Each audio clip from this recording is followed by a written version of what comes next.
This is the new Nissan Qashqai, and if you're a die-hard car fan, you're probably wondering, why should you care? Well, while we're all dreaming about straight-pipe Lambos and 1,000 horsepower R34s, this is the car that everyone else buys.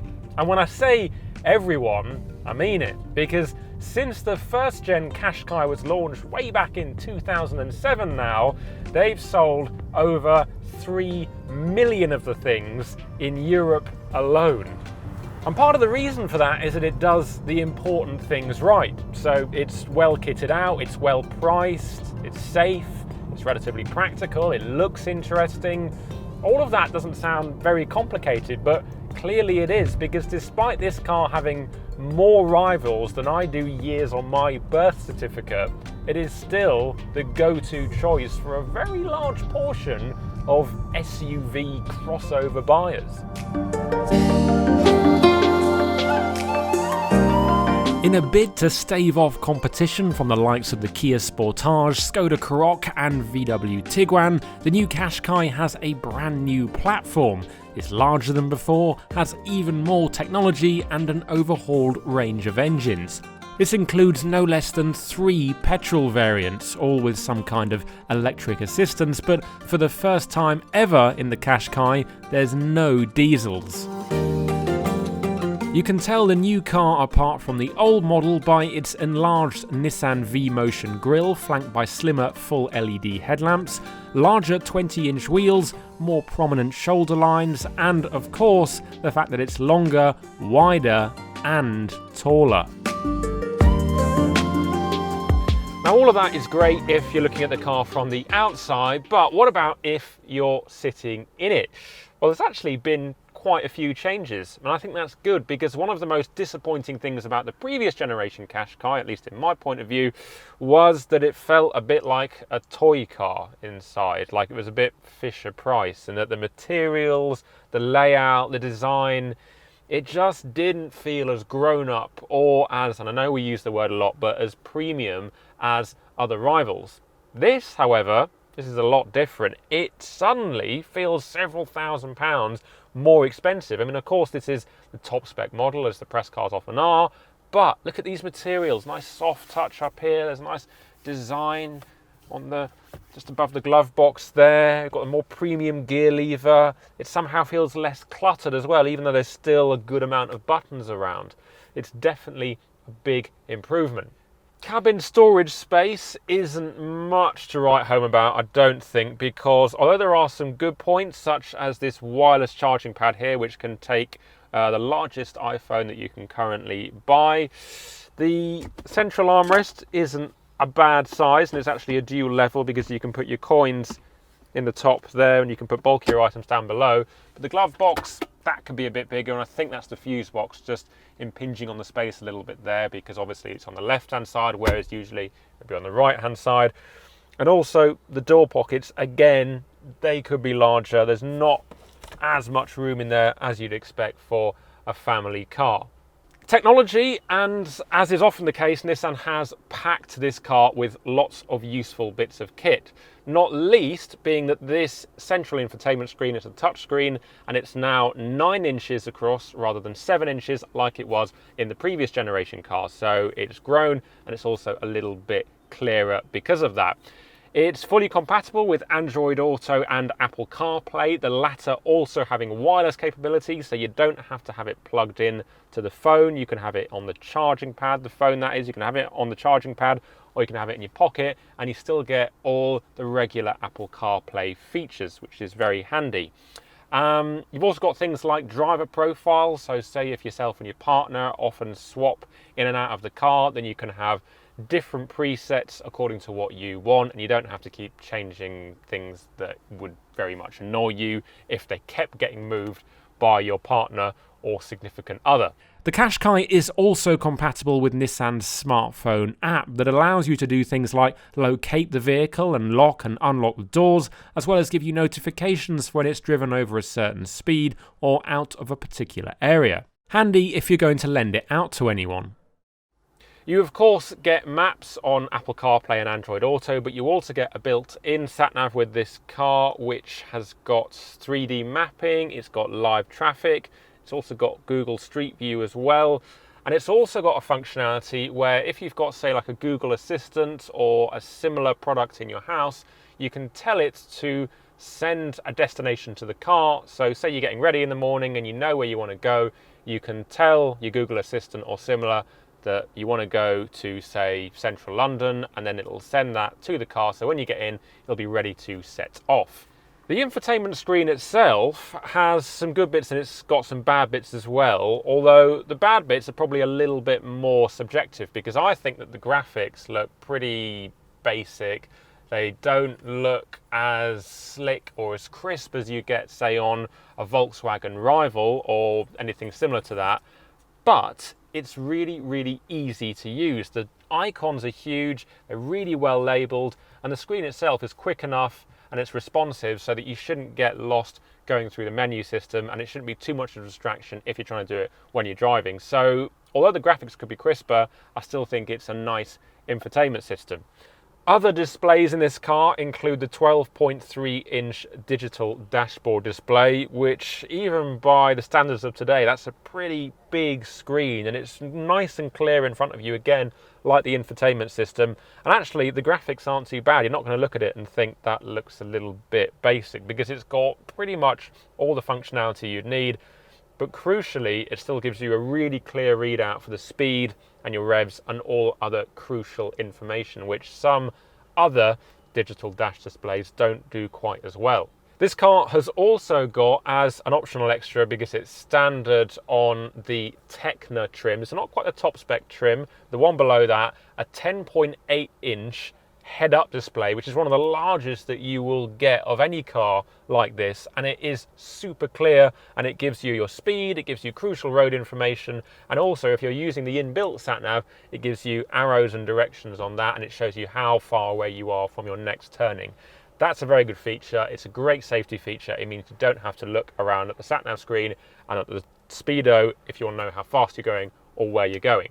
What else to mention? Well, it feels larger in here than it did in the previous car, which of course is because it is larger than the previous car, but thankfully they've managed to translate that into the interior. The end result being that you feel like you've got more elbow room. Also, this panoramic roof means it's nice and light and airy in here.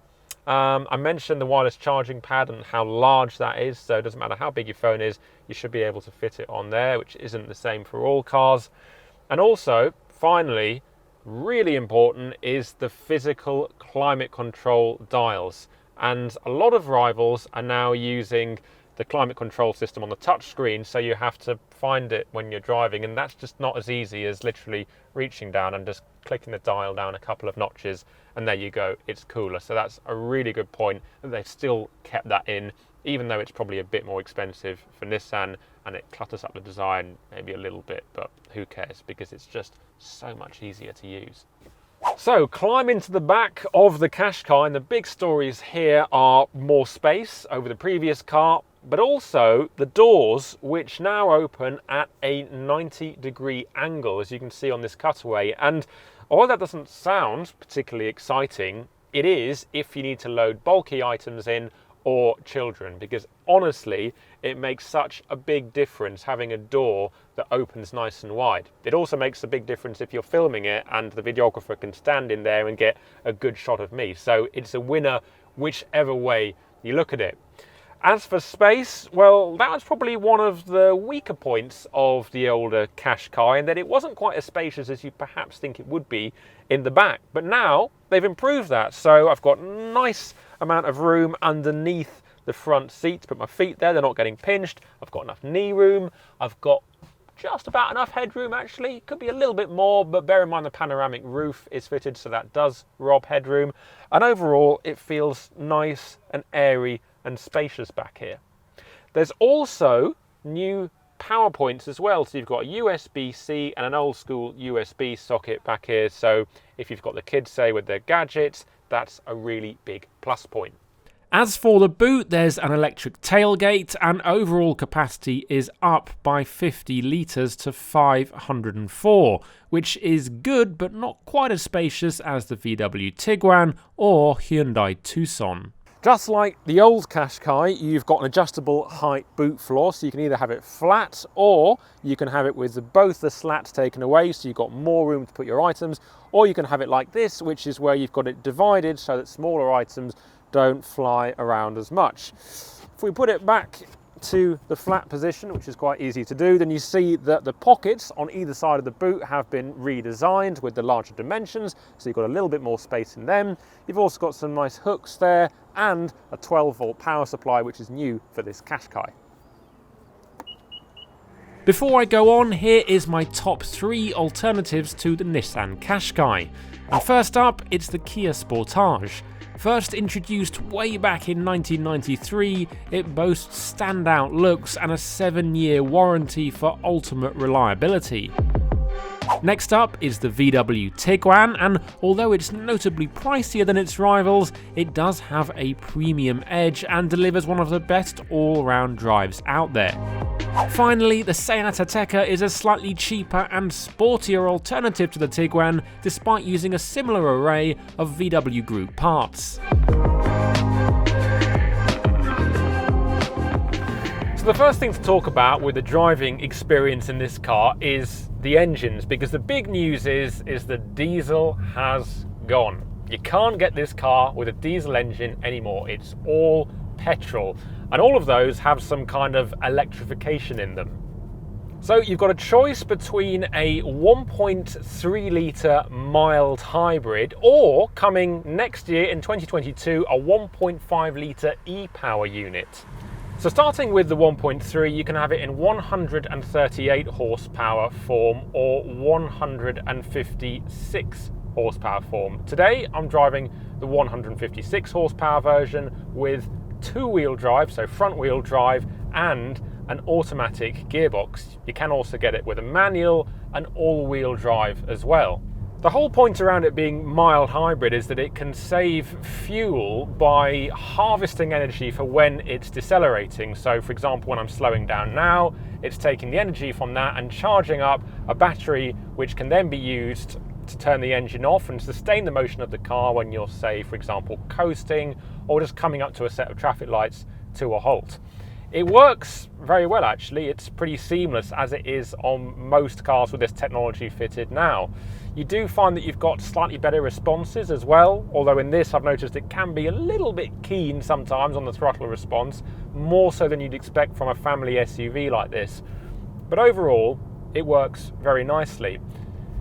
Despite the fact the engine is very small, only a 1.3 litre, it's not too thrashy. You do notice it more than if it was a larger capacity engine, say for like with Mazda with their right sizing technology, which uses larger engines. This is a smaller turbocharged unit, but it's still got enough performance and it's also refined enough too. With regards to the e-power 1.5 litre Qashqai, what that does is essentially uses the petrol engine as a generator to power the electric motor, which is the only thing that actually drives the wheels. There's no connection between the wheels and the petrol engine. Now you might think that seems a bit pointless because you've got the petrol engine there anyway. Why would you not just get a regular hybrid, a plug-in hybrid, or go the whole hog and get an electric car? Well, the point with this is that you're never going to run out of range as long as there's a petrol station in sight, because you can continuously keep topping it up and do it in a couple of minutes. But also, because the petrol engine isn't directly powering the wheels, it can always run at its most efficient engine speed. So it doesn't have to rev very highly, it doesn't have to needlessly idle, and all of that means that it is at its most efficient. And you'd be surprised at how efficient a petrol engine can be when it's at its optimum range. And another benefit is that you've got the responses of an electric motor, so you kind of get a win-win. The only thing you might not like is that you are still emitting CO2, which you wouldn't be in a regular electric car or even a plug-in hybrid if it's in electric only mode. Now Nissan have also worked very hard on how this car drives. They've revised a number of things about the car, from the power steering to the suspension all around, but there's one thing that's really worth noting, is that if you get a car with 19-inch wheels or smaller, then you'll get a torsion beam rear suspension setup. If you get the 20-inch wheel version or all-wheel drive, you get a more advanced multi-link setup. And when I've driven cars with that kind of variation before, the multi-link has always been superior, not just in how it handles, but also in how it rides. Today, this car has the 20-inch wheels, so it's got the multi-link setup, and I can say that the ride quality is very good indeed. It doesn't feel fidgety, it doesn't crash over large bumps like you'd expect a car with 20-inch wheels to do, and without the kind of trick air suspension you get in really expensive stuff. And it's just a very composed ride. I mean, I'm sure you can see here that there's barely any shake in the camera. We're driving along a regular UK road, which aren't the smoothest, and it's very, very composed. However, it of course would be up for debate if that's the same on the 19-inch wheel versions without the multi-link suspension, which I haven't had a chance to drive yet. Now, a quick note on the handling, and Nissan is very proud of the fact that they've taken 60 kilograms out of the weight of the chassis, which actually isn't an insignificant amount, and the benefit of that is that the car will be obviously lighter and more agile, and it'll also be more efficient as well. And the handling with the recalibrated power steering it's fine, it's good.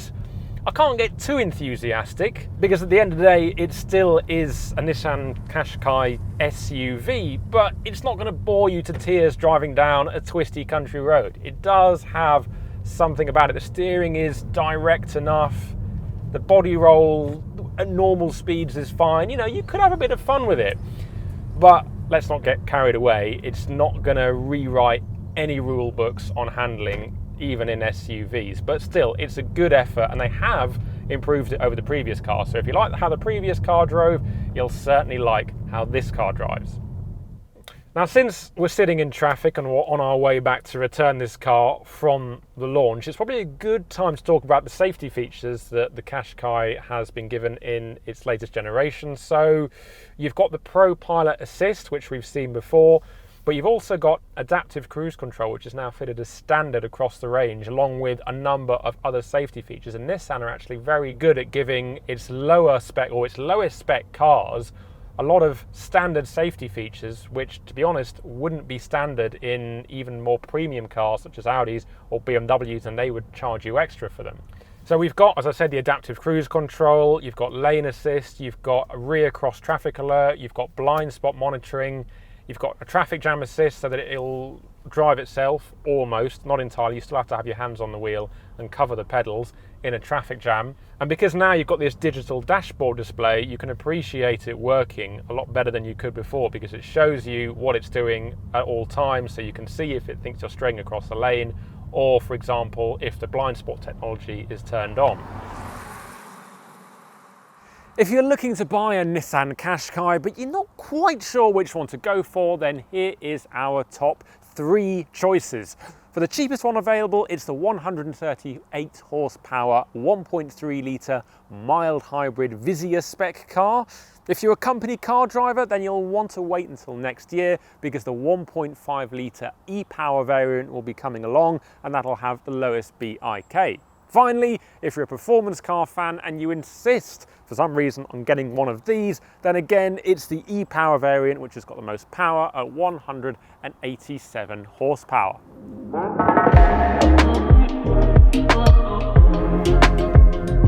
So, how to summarise the new Qashqai? Is it suddenly the standout class leader that you should buy without a moment's hesitation? Well, no, I'm not quite going to go that far from just a first impressions drive on this launch.